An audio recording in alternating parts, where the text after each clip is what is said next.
Are you thinking about making a lowball offer? I got a couple of things for you to consider before you do coming up next.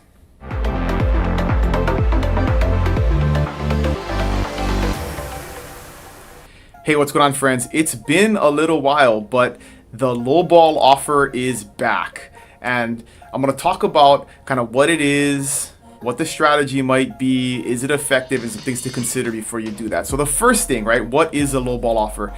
Simply stated, it's basically just coming in very low and making a very low offer on a property and coming way under the list price. And sometimes, it can be appropriate if the property is listed way over where it should be. But in most cases, buyers use it as a strategy and they justify it by thinking, okay, if I come in really, really low, the seller can just counter and we can negotiate and meet somewhere in the middle, right? Or they think if I come in like $100,000 low, then maybe we can meet at $50,000 on the list price. Or they have some strategy in their mind that's what's going to happen. And in most cases, if you look at does it work, in most cases, it doesn't, right? You just get rejected outright. If you come in solo 15-20% under the list price, the seller is just going to say, forget this, I don't want to deal with this person, and they're going to reject it. And then what we see sometimes is buyers say, well, I could actually do better than that. So they resubmit an offer for a better price and try and get into a negotiation.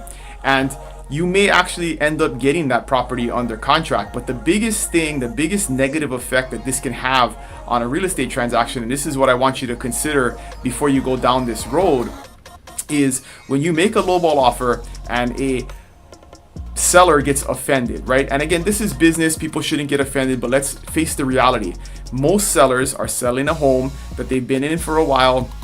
That is their biggest asset. That is something that they have some emotional ties to. And it's human nature, right? If somebody offends you on the price and says it's not even worth anywhere near what you think it is, then you're going to take some offense to that. And it's going to affect your psyche going forward in a negotiation and through a transaction. So the biggest negative effect, even if you manage to get a property under contract, when you start with a lowball offer, is you poison the well, right? You start off from a adversarial place where the seller is automatically going to be feeling like they're suspicious and they're apprehensive because you came from a place of almost trying to offend them to begin with, and it's not productive, right? So it's gonna be something that's gonna have an effect on when maybe you want to negotiate for repairs during your inspection period, or maybe you need an extension because your loan is delayed or the appraisal is delayed.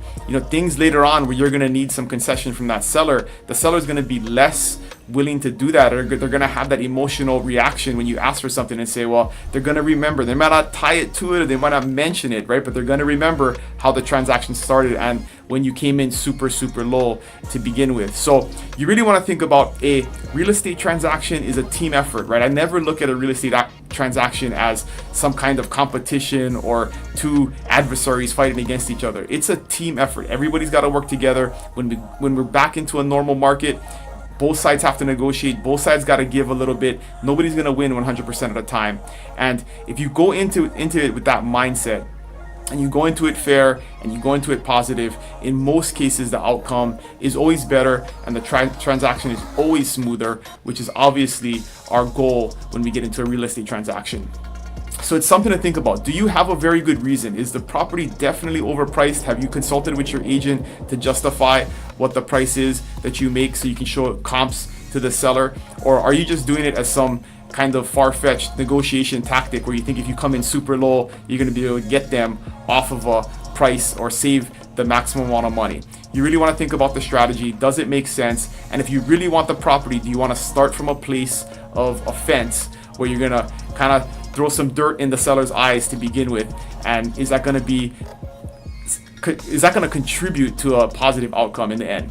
All stuff to think about before you make a lowball offer, but they're back, and I just want you to think about that before you go down that road, because it may hurt your ability to get a property that you really want. So if you have any questions, as always, put them in the comments. You can book a meeting and talk about your situation in the comments or description below, and I'll see you guys next week. Aloha.